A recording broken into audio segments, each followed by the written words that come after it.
Hey everyone, how you doing? It's Emma from Mama Luna. I make Yoni steam seats, regular and large, and make reusable menstrual towels as well from a range of African materials to choose from. But Mama Luna is also a platform for us to have a discussion around all things womanhood and smashing the patriarchy. So let's get into it. Today I'm going to be answering another frequently asked question when it comes to Yoni steaming, and that's how often should you do it and when should you do it?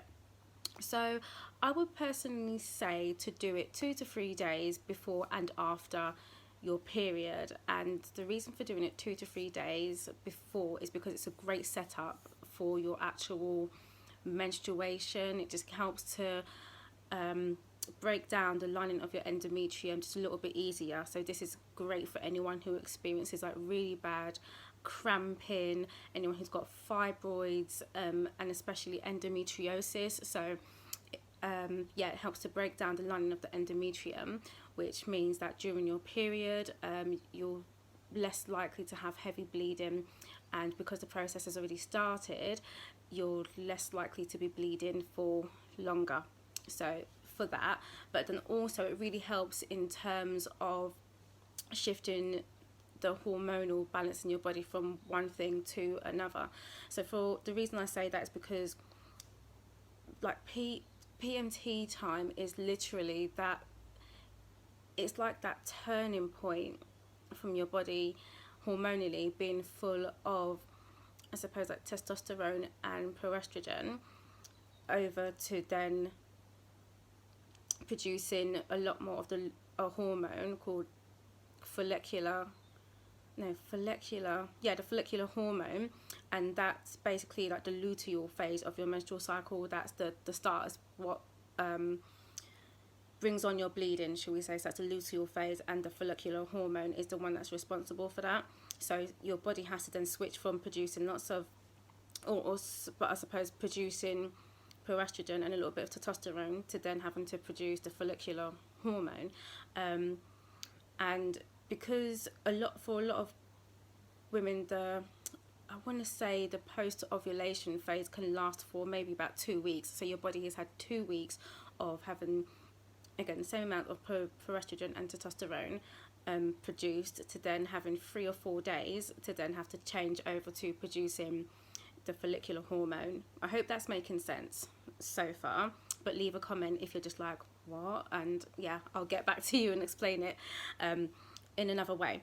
So again, with like hormones being not all over the place, but with like a rapid change of hormones in such a short space of time, temperature in the body is the word fluctuating quite a bit. This is the time when people think like women are going absolutely crazy and hysterical, and can just like burst out into tears or into a rage at any moment. That's a very it's a rapid hormonal process that's taking place in our bodies.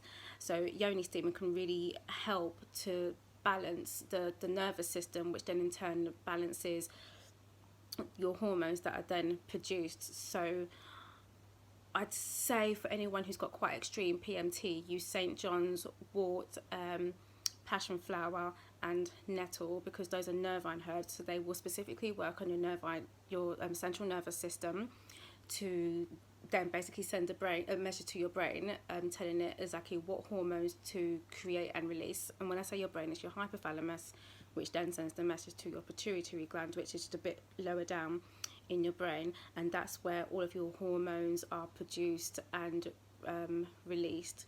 And your pituitary gland is absolutely amazing. It even times the release of your hormones as well. So Yoni steaming can really help with that. And then also with steaming beforehand, your muscles need to move quite a bit during menstruation, and they need to receive lots of oxygen, which it then turns into energy. That's where they actually get their power from. It's oxygen. So with the Yoni steaming, you're just getting an absolute rush of oxygen into your yoni. You're getting a lot of fresh blood that's going there as well, and then fresh nutrients, especially iron. So a great setup for menstruation.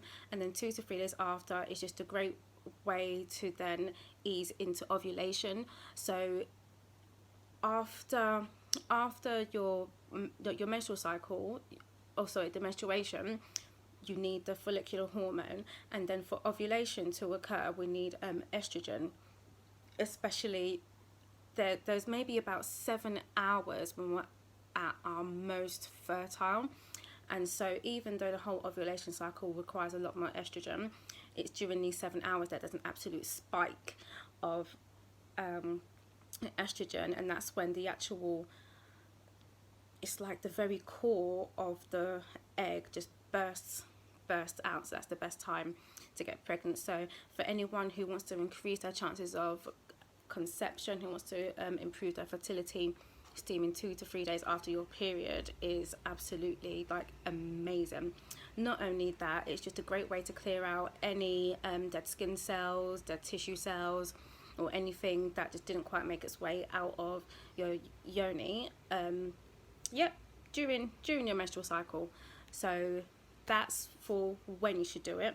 As to how often you should do it every month, I would say twice a month, and you've got those 2 times already, before and after your period.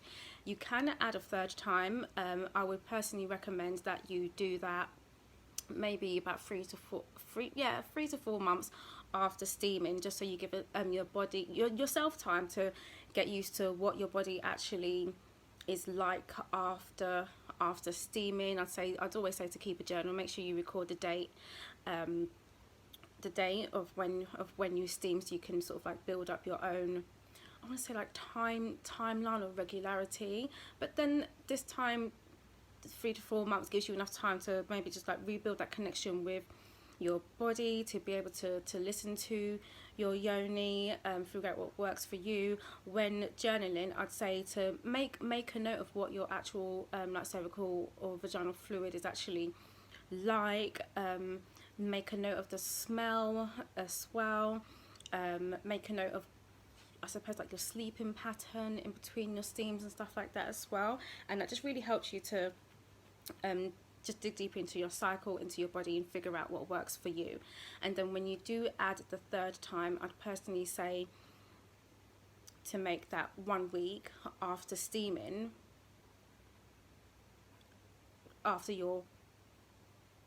make it 1 week after you've steamed after your period, if that makes sense. So you've got the 2 to 3 days after your period. That's a good time to steam, and then add your third one the 7th day after that.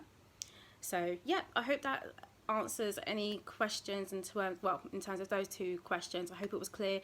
If not, then feel free to just leave a message and let me know. Otherwise, I'd love to hear your questions, any comments, concerns, and feel free to let me know if you have any other questions, and I'll make a video to address those. But in the meantime, I'm Emma from Mama Luna. Please feel to check out my websites and upcoming workshops. I also do one-to-one sessions as well, so feel free to holler at me. Ciao.